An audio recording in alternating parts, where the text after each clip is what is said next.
Good afternoon. It is 1 o'clock on Saturday, September 4th, actually 1:03. I'm Richard Burke, Executive Director of Western Liberty Network, and this is the latest in our series of Saturday Zoom sessions.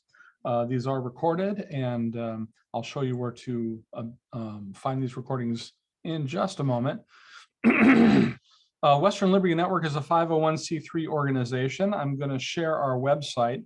If you'd like to learn more about our website or our organization, you can go to www.westernlibertynetwork.com and you will see our homepage. Here you see a promotion for the session we're about to start today. People can always sign on by clicking on this red button if they have Zoom installed on their computer. And by scrolling down, you can see the various things that we're working on and download various things as they interest you. If you would like to access our training, just go to the training tab and you will see this screen. If you scroll down, you will see the various PDF files that you can download on a variety of topics. These are all designed to be provided in conjunction with a live presentation, but they also stand on their own. So feel free to download these, use them as you need to. If you think other people can benefit, feel free to forward them. These are not copyrighted, so feel free to distribute them and copy them as you see fit. Scrolling down a little further, you will see recordings of various Saturday trainings, of which this is one. This one will be posted by Tuesday. And you can scroll down and find a topic that interests you. And most of these last between 40 minutes and an hour, including Q&A, and it's a good way to pick up a few skills and a few tips as you go along. And if you find value in what you see, feel free to make a tax-deductible contribution by clicking on our support tab. Here you'll be able to use PayPal to make one-time or monthly contribution levels. We do encourage people to use the monthly contribution levels because they provide us with some steady revenue that helps us to pass budgets. Now, one other thing to remember is that Western Liberty Network is a 501c3 organization, does not endorse any candidates, even the ones we train, political parties, legislation, or ballot measures. We simply give people skills to advocate for themselves, run for office themselves, and how they choose to use those skills is completely up to them. So anything that a guest trainer or our participants say is entirely their responsibility and may not necessarily reflect the opinion of Western Liberty Network. So with that, I will stop the screen share, and I'll be starting it again in just a moment with some materials. But today's training, we're going to be talking about how to write a good press release. Now, there is a document I'm going to upload. I'm going to upload it right now, and this will be downloadable on the training page of the westernlibertynetwork.org website. So if you're watching this as a recording, you'll be able to download the same file at your pleasure. And so I'm going to navigate to where this file is. I'm going to upload it to the chat window, and there it is. So we have one person on the call today, Victoria Valashina. Thank you for joining us today. And she has some experience in writing press releases herself. So I've invited her to make comments as we go along. One of the things that's really important is to ask yourself, why do a press release in this internet age? There are a couple of reasons. First of all, press releases get attention for your cause or your organization, and they increase awareness of your organization. There's a lot that happens on social media right now, but a lot of newspapers, TV stations, and radio stations are still in the 20th century. So it's still important to write a good press release and distribute it by email and fax. I'll be talking about who to distribute it to in just a moment. In the process, press releases help to build relationships. When members of the media reach out to you in response to your press release, you get to talk to them, you get to find out what it is they're looking for on their beat, they get to find out about you, and it does build relationships. And if you decide to work in politics, if you decide you're going to work for a company in public relations, you will learn that building relationships among the media is very important, and press releases, however they're covered, can help you to establish a good relationship with members of the media. Also, it will improve your search engine optimization. If your organization has a website, or if your organization is active on social media, and you post copies of your press release on social media or on your website, it will likely get picked up by the search engines of Google, Yahoo, and all the other ones out there. And it will improve your search engine optimization and help to make your organization better known and brought to the attention of people who are doing various searches.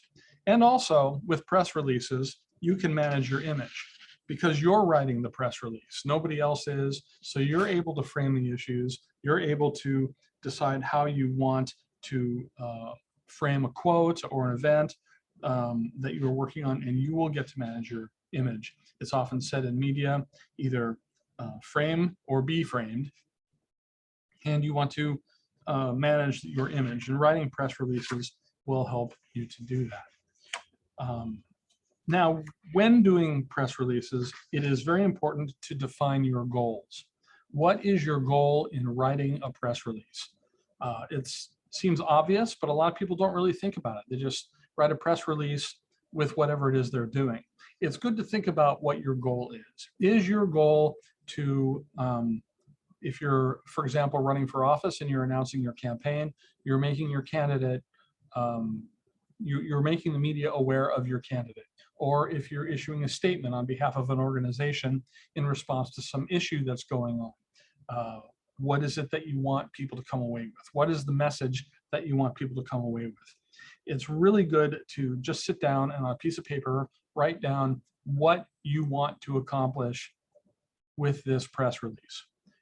The second thing is put yourself in their shoes. And by their shoes, I mean the media shoes. If you're writing a press release, obviously, whatever you're writing about is very important to you.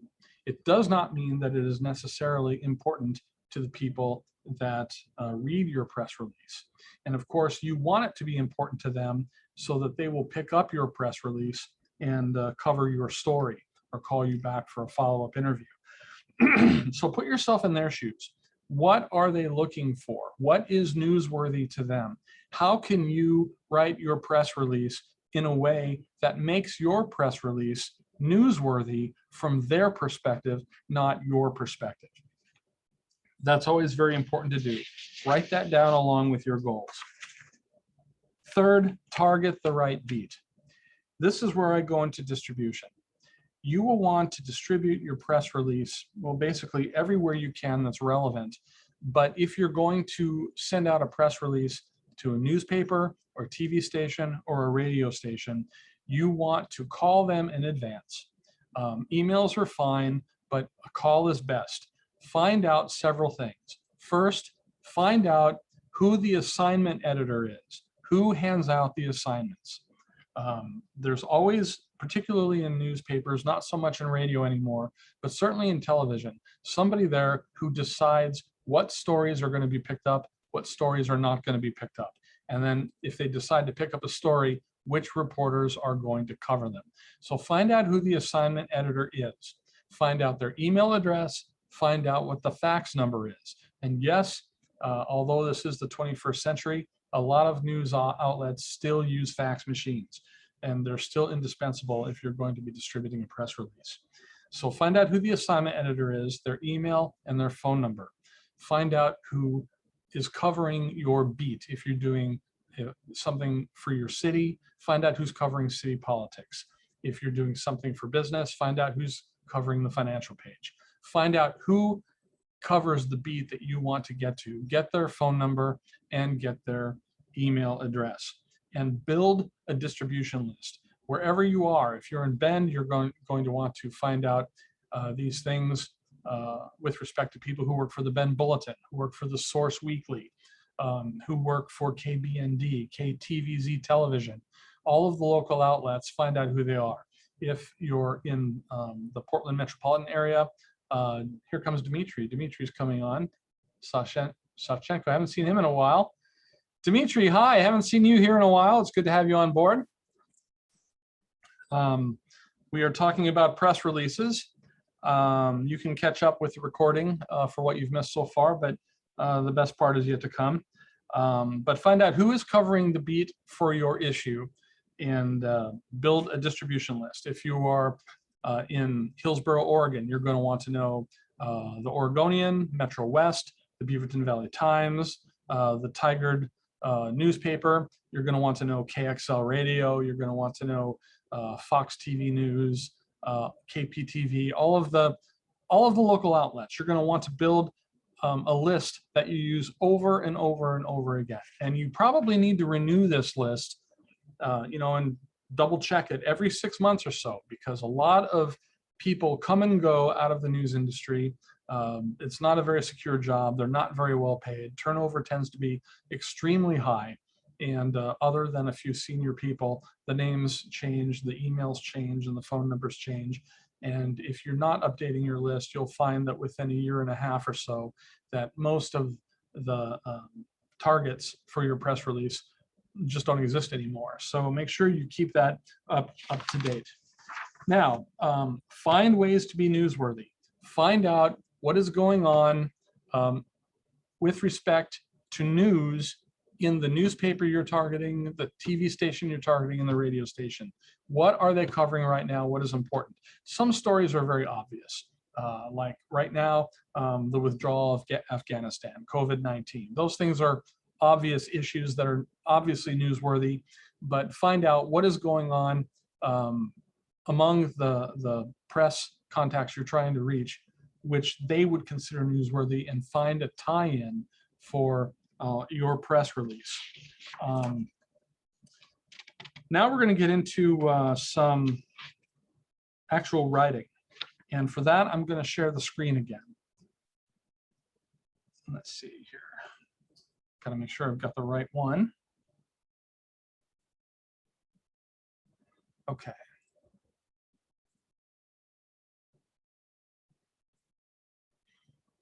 Okay.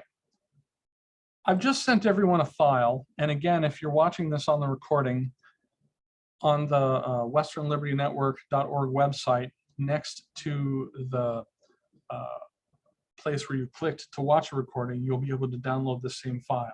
And this is the first page. Here we have a press release template, and this is what you want to write. You've got your company letterhead. Now, if you work for an organization, like I know that there's Slavic Vote or Slavic Vote PAC, or whatever you're doing, you would put that and your logo up here. Then you will put a headline.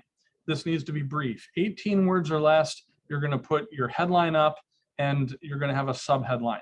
I'm going to show you a press release that I wrote when I was working for the Oregon Libertarian Party, and I'll give you sort of examples of these. I'll scroll down here, and here we go. For immediate, here's the Libertarian Party of Oregon. There's the logo. For immediate release, the date, and the headline: Libertarians backed by lawmakers call upon GOP to scuttle Governor Brown's tax grab in special session. Then you've got a dateline, where it's coming from.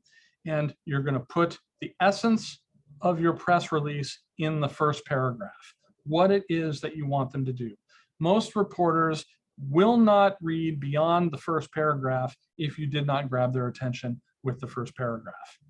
So going back up here, dateline, you've got that. You've got your grabber, and you've got a description. Here is a paragraph where you're talking about what is happening. Again, going down to the press release again, this paragraph is sort of the description. It talks about what is happening. And then there's a quote. Okay, here's a quote. It's good to have a couple of quotes from your organization, a leader of your organization, that talks about what is going on. Then after the quote, you've got some more discussion, sometimes another quote, and you've got sort of a summary. And then press contacts, who to contact for more information. I'll go back up to the top, and you'll see that there as well. You've got your headline, you've got your grabber, get your reader's attention with the first paragraph, you've got your description, and you've got a quote, and sometimes another quote. You've got a call to action, what you want people to do, how to contact, press contact, and so on. This is really a good template to use if you're writing a press release that can help you structure your press release in a way that is consistent with the industry standard in media. I've got another one right here. Some people learn differently with different visuals, and so this basically is another template that says the same thing as this document does. This one puts it in a different way. Press release, this one puts the contact up top. There's your headline, there's your subheadline, there's your date line, there's your discussion information here. This one doesn't have any quotes, but it's got some bullet points. Now, I don't like to use bullet points in press releases. I like to do them like this. Try to write them in the same style that a newspaper article is written.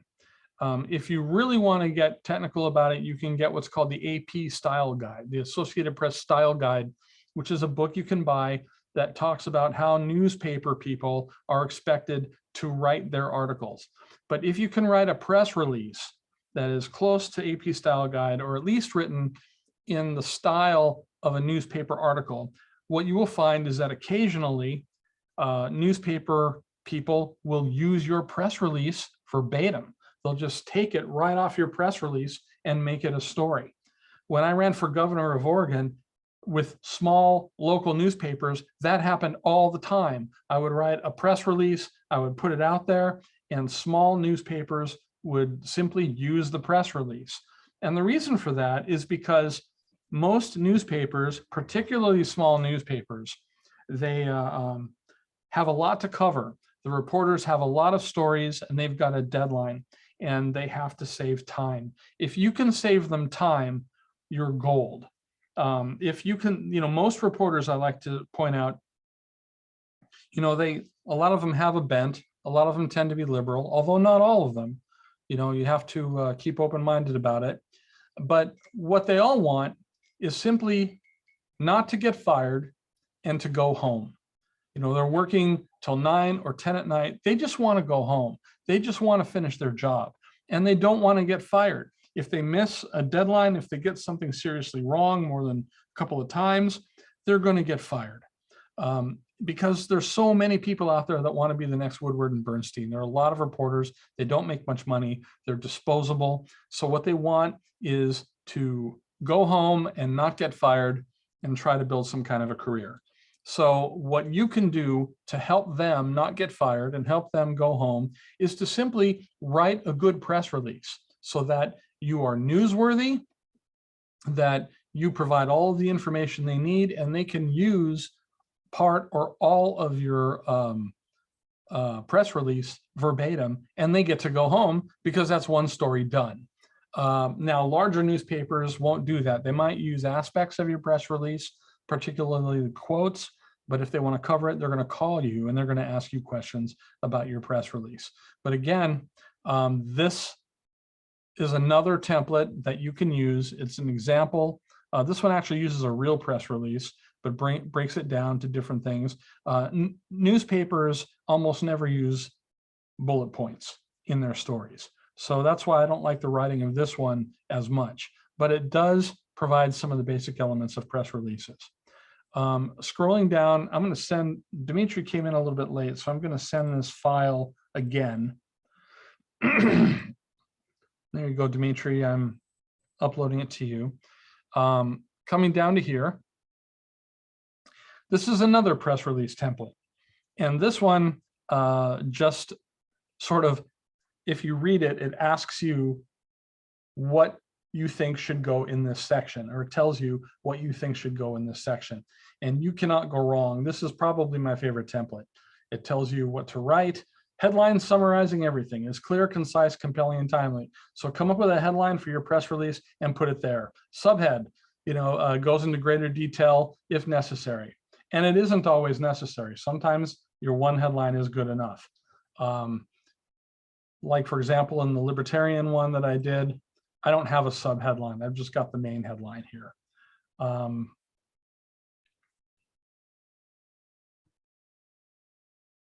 Okay, and so this just takes you through the whole website. It's got example of quotes.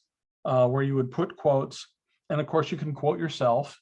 You know, you're not going to interview somebody. You can quote yourself, or you can quote the chair of your organization or whoever is authorized to speak on behalf of your organization. End with a summary about your organization. Make sure you've got press contact in there, organizational website, social media handles, whatever it is that people will need to contact you. And you'll notice this pound, pound, pound sign at the bottom. That is a convention that is used to indicate that that is the end of your press release. And so I like to do that, center the pound, pound, pound, put that at the bottom to let people know that there is no second page or third page, whatever the case may be. Here are some examples of that press release format being used. A media alert: Bruce Wayne endorses Jim Gordon for mayor of Gotham City. Of course, that's Batman. This is a fictional press release, but you get the idea. There's your dateline. There is your the critical sentence. Down here, you've got a quote and you've got a description, another quote, another description, you know, a summary, and then there's your pound, pound, pound at the end. Here's your press contact, Barbara Gordon, their phone number. All of them have the same basic things. Some people like to put media alert at the top. Some people like to put a logo at the top for their organization. It's all good, whatever style you think works best for you. Okay, I think I've got that there already. Now here's a real one, Pete Ream. I don't know who Pete Ream is. Pulled this off the net. Candidate for Mobile County Commission District 2 for immediate release. There's your headline, there's your date, there's your dateline, all of these things. There's not a quote in this one, it's just straight information, and that's all right. I always like to use a quote, it personalizes it, and newspapers like to use a pull quote when they're writing a story, particularly if they're going to take it right off the release. This one, they did end instead of the 3 pound. It's okay. Here's another press release, Mills for City Council, Wade Mills, California. Press release, there you go. There's your contact for immediate release. There's your headline. There's your dateline, a quote, information, bullet points. Again, I don't recommend using bullet points in a press release because it makes it harder for the newspaper to just use your press release. There's another quote. And then here's the one that I did. And again, you see here's the headline, immediate release, the date, the press contacts down here at the bottom, and all the information and a couple of quotes. So it really isn't too difficult. If you use the templates in this document and kind of follow the lead of the examples that are provided in this document, and if you do your best to make sure that you present the information in a way that is newsworthy from the perspective of the people who are getting it, and you widely distribute it through email, through faxes, through social media, on your website, you will be effective. And I need to point out that not every press release you write is going to be covered. You're competing with a lot of other news, but if you don't write press releases, you won't get covered at all. And if you do write press releases, you will be covered sometimes. And sometimes you'll be surprised. You'll be surprised, why didn't they cover that? I can't believe they didn't cover that. Other times you'll be surprised that they did cover it. You never know what they're going to do. It's going to depend on what the priorities are. If you would send a press release on a Tuesday, it might get covered. Had you sent it on a Thursday, it might not, if it's a different news day. But those are some of the things that happen when you write press releases. There are no guarantees, but if you follow these guidelines and you use these examples and these templates and write press releases and distribute them as I've described, you will have some degree of success as you try to create news for yourself or your organization. And so that is my presentation. Does anyone have questions or comments? I do. Go for it. A few questions here, 2 parts to it. So firstly, are there limits to what kind of stories one can pitch? Say, for example, you pitch a grand opening of your nonprofit, like, is there any limits at all around the theme you're going with? I don't think so. I would recommend not doing more than one thing in a press release. Make sure that each press release deals with one issue. There really is no limit to what you can issue a press release about. The question as to whether or not the recipient will believe it's newsworthy or not, that's another issue. And we have Donna joining us. Hi, Donna. How are you doing? I see you're muted, but it's good to have you here. We're into discussion right now. We've done the basic presentation. If you want to see the presentation, you'll be able to check the recording out by next Tuesday. But Victoria, you were speaking. Go ahead. Yes, I think you covered the first part. So sounds like no real limits around what subject matter it is, but you have to make it compelling enough for them to run with it. Yes. Secondly, I'm wondering, can you send your release multiple times, or perhaps an edited version? Send it in with an update. Maybe first time it wasn't covered and you'd like to try again. Well, you can, but it's important to not be annoying. Yeah. If you send 3 copies of the same release, I want to make sure you got it. They got it. They got it. When you're building your distribution list, you're going to want to find out who the assignment editor is. You're going to want to find out who's covering your beat. And you're going to want to get both of their emails. You're going to want to get their fax number. And I should also add that you should try to get their phone number. There's nothing wrong with calling them and saying, I sent you a press release, did you get it? And they don't have a problem with that most of the time, as long as you don't call them over and over again and be obnoxious about it. I typically like to send a release one time, then call them and see if they've received it. And if sometimes they didn't. You don't know who's going to run over the fax machine and make an executive decision if it's something they should pass along, or if it gets passed along to the right person. That's why it's okay to go ahead and call as a follow-up. A lot of folks don't have time to do it. I don't know why, but in politics, things happen very fast, and you've got to respond fast, and it doesn't allow an entire day or 2 days to follow up with all of the people that you've distributed press releases to via email, fax, and so forth. But if you have time, it's good to do follow-ups, and just make sure that you're not obnoxious about it, because once you get the reputation of being obnoxious, it's hard to shake, and your future press releases are going to be ignored. Yep. And if nobody has other questions, I have another one. Yep. So do you recommend kind of erring on the side of any kind of political language, meaning kind of erring on the side of like your actual politics, say, or trying to be unbiased and objective about what you're presenting? I would recommend that when if you're writing against something, if there's a bill you don't like, or if there's a bill you do like, you're going to want to say so-and-so endorses this bill, or our local organization opposes this bill. So, there's going to be a bias there because you're going to be for something or against something. But what I like to do is the language of the release should be neutral, but the quotes should not be. Okay. For example, you might say, Joe Blow of Oregonians for Metric System today came out against a bill that would move Oregon entirely to the metric system. Okay, now that's an objective article, or that's an objective paragraph. It just says what happened, that the Organization of Oregonians Against the Metric System came out against a bill that would mandate the metric system. That's just an objective news statement. But then you would have a quote.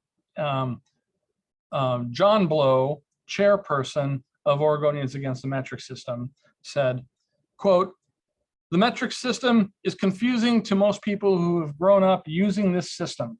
It will cost money, it will create confusion, it will cause lots of problems for the people of Oregon," unquote.